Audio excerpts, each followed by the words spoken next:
ओम श्री कुलदेवताय नमः. श्री स्वामी समर्थ. नमस्कार मंडळी, मी सुप्रिया आणि आपण पाहतात शब्दग्रंथ मराठी हा आपला यूट्यूब चॅनल. आपल्या हिंदू पौराणिक कथेनुसार अश्विन महिन्यातील शारदीय नवरात्रीमध्ये महिषासुराचे माता दुर्गा आणि तिच्या 9 रूपांसोबतचे युद्ध 9 दिवस चालले होते आणि 10व्या दिवशी माता दुर्गाने महिषासुरावर विजय मिळवला आणि तेव्हापासूनच माता दुर्गा आणि तिच्या 9 रूपांची पूजा करण्यात येते. तर यावर्षी 15 ऑक्टोबर 2023 पासून शारदीय नवरात्रीला सुरुवात होणार आहे आणि मंगळवार दिनांक 23 ऑक्टोबर 2023 पर्यंत ही नवरात्र असणार आहे. विजयादशमी म्हणजे दसरा हा सण 24 ऑक्टोबर रोजी साजरा करण्यात येणार आहे. नवरात्रीमध्ये 9 दिवस दुर्गा देवीच्या 9 रूपांची पूजा करण्यात येते. देवी सिंहाची स्वारी करत असली तरी देखील नवरात्रीच्या काळात ती पृथ्वीवर आल्यावर तिचं वाहन बदलतं आणि माता जगदंबेच्या आगमनाची तारीख नवरात्रीच्या सुरुवातीच्या दिवसावर अवलंबून असते. म्हणजेच ज्या दिवशी नवरात्रीची सुरुवात होणार असते तर त्या दिवसाच्या आधारावरती तिचे वाहन ठरते. तर यंदा देवीचं वाहन हत्ती हे असणार आहे. तसेच या नवरात्रीत घटस्थापना देखील केली जाते. देवीसमोर घट बसवला जातो.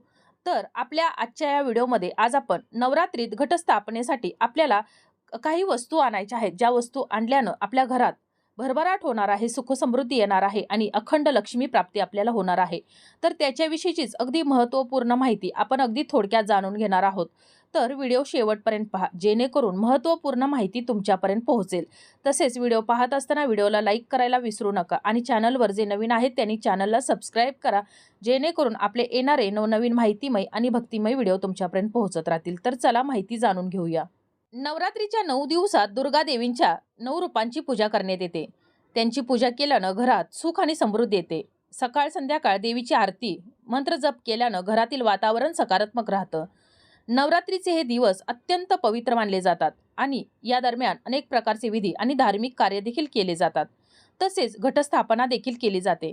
तर आपल्याला आता ह्या घटस्थापनेसाठी स्थापना करत असताना आपल्याला काही वस्तू खरेदी करून आणायच्या आहेत. तर त्यातील जी पहिली जी वस्तू आहे, तर आपल्याला घटस्थापनेसाठी कलश खरेदी करायचा आहे.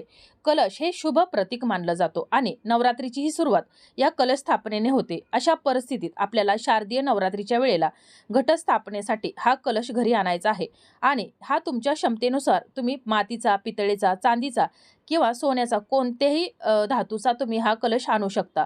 परंतु तुम्ही ह्या घटस्थापनेसाठी हा कलश खरेदी करून आणायचा आहे. त्याचबरोबर आपल्याला घटस्थापनेसाठी दुर्गा मातेची मूर्ती आपल्याला खरेदी करून आपल्या घरी आणायची आहे. नवरात्री हा उत्सव दुर्गा मातेला समर्पित असल्यामुळे आपल्या देवघरात ठेवण्यासाठी आपल्याला दुर्गा मातेची मूर्ती खरेदी करायची आहे आणि तिची विधिवत 9 दिवस पूजा करायची आहे. आणि ही मूर्ती आपल्याला ज्या ठिकाणी आपण घटस्थापना केलेली आहे तर त्या ठिकाणी आपल्याला ठेवायची आहे आणि नवरात्रीनंतर देखील या मूर्तीची आपण पूजा करत राहायचं आहे. यामुळं देवी मातेचा आपल्यावरती आशीर्वाद राहणार आहे आणि तिच्या आशीर्वादामुळे आपल्या कुटुंबात सुख आणि समाधान राहणार आहे. आपल्या घराची भरभराट होणार आहे. तसेच आपल्याला दुर्गा मातेच्या पावलांचे ठसे देखील खरेदी करून आपल्या घरी आणायचे आहेत आणि त्याची विधिवत पूजा करायची आहे. देवीच्या पावलांचे ठसे अतिशय शुभ मानले जातात. त्यांचे पूजन केल्यानं आपल्या घरामध्ये सुख समृद्धी आणि भरभराट होते आणि शुभता कायम टिकून राहते. पण लक्षात ठेवायचं आहे की ह्या देवींच्या पावलांचे ठसे आपण कधीही जमिनीवर ठेवायचे नाहीत. असं जर केलं तर तुमच्या घरातील मंडळींचे चालताना त्याच्यावर पाय पडू शकतात आणि त्यामुळे देवीचा अपमान देखील होऊ शकतो. त्यामुळं आपण ही पावलं आणल्यानंतर आपण जिथं घटस्थापना केलेली आहे तर तिच्या बाजूला ठेवायचं आहेत आणि घटस्थापना झाल्यानंतर आपल्या देवघरामध्ये आपण ही पावलं ठेवायची आहेत आणि इथं आपल्याला त्याची दररोज सकाळ संध्याकाळ विधिवत पूजा करायची आहे. तसेच आपल्याला दुर्गा बिसा यंत्र हे अत्यंत चमत्कारी साधन मानलं जातं. तर हे सिद्ध दुर्गा बिसा यंत्र सोबत ठेवल्यानं धनाची हानी होत नाही असं आपल्या शास्त्रामध्ये सांगितलं जातं. तसेच सर्व प्रकारच्या वाईट दिवसांपासून देखील आपलं संरक्षण होतं. त्यामुळं आपल्याला या घटस्थापनेच्या वेळेला या यंत्राच्या पूजेला विशेष महत्त्व दिलं जातं आणि हे सिद्ध करण्यासाठी नवरात्र हा सर्वोत्तम काळ मानला जातो आणि त्यामुळं आपल्याला या घटस्थापनेच्या वेळेला नवरात्रीमध्ये हे दुर्गा बिसा यंत्र नक्कीच खरेदी करून घरी आणायचं आहे आणि आपल्याला याची देखील पूजा करायची आहे. आहे. तसेच आपल्याला या शारदीय नवरात्रीच्या पहिल्या दिवशी म्हणजे घटस्थापनेच्या दिवशी त्रिकोणी ध्वज खरेदी करायचा आहे लाल रंगाचा. हे देखील अत्यंत शुभ मानलं जातं आणि नवरात्रीच्या काळात हा ध्वज आपण देवीसमोर आणि घटासमोर ठेवायचा आहे आणि त्याची 9 दिवस आपल्याला पूजा करायची आहे आणि त्यानंतर नवमीच्या दिवशी तो ध्वज काढून देवीच्या मंदिरात नेऊन ठेवायचा आहे. यामुळे देखील आपल्या कुटुंबामध्ये सुख आणि समृद्धी येते आणि आपल्या घरामध्ये भरभराट होते. आपल्या घरामध्ये कायम लक्ष्मी टिकून राहते.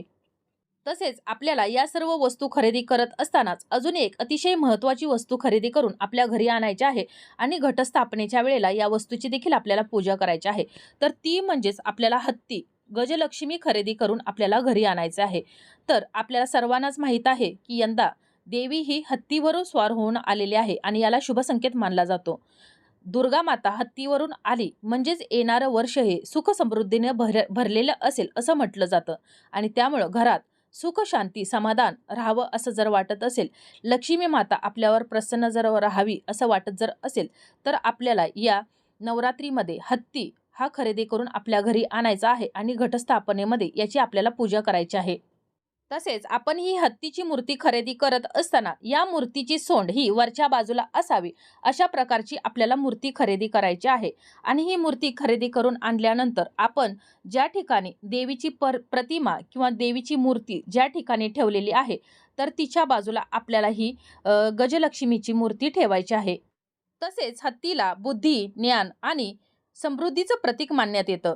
त्यामुळंच आपल्या घरामध्ये हत्ती, गजलक्ष्मी असणं हे अत्यंत शुभ मानलं जातं आणि म्हणूनच यावर्षी दुर्गा माता देखील हत्तीवर स्वार होऊन येत असल्यामुळं आपल्याला या नवरात्रीत घटस्थापना करताना दुर्गा मातेच्या मूर्तीच्या बाजूला किंवा प्रतिमेच्या बाजूला या गजलक्ष्मीचं देखील पूजन करायचं आहे. आणि यामुळं आपल्या घराची भरभराट होईल, घरामध्ये सुख समृद्धी आणि शांती येईल. लक्ष्मी मातेचा अखंड वास आपल्या घरामध्ये राहील. तर अशा प्रकारे आपली आजची ही माहिती, आजचा हा व्हिडिओ तुम्हाला कसा वाटला कमेंट करून जरूर कळवा. चॅनलवर जे नवीन आहेत त्यांनी चॅनलला सबस्क्राईब करा. हा व्हिडिओ जास्तीत जास्त शेअर करा जेणेकरून ही महत्त्वपूर्ण माहिती सर्वांजवळ पोहोचेल आणि याचे पुण्य तुम्हालाच लाभेल. लवकरच भेटू अशाच एका नवीन माहितीमय आणि भक्तिमय व्हिडिओसोबत. तोपर्यंत धन्यवाद.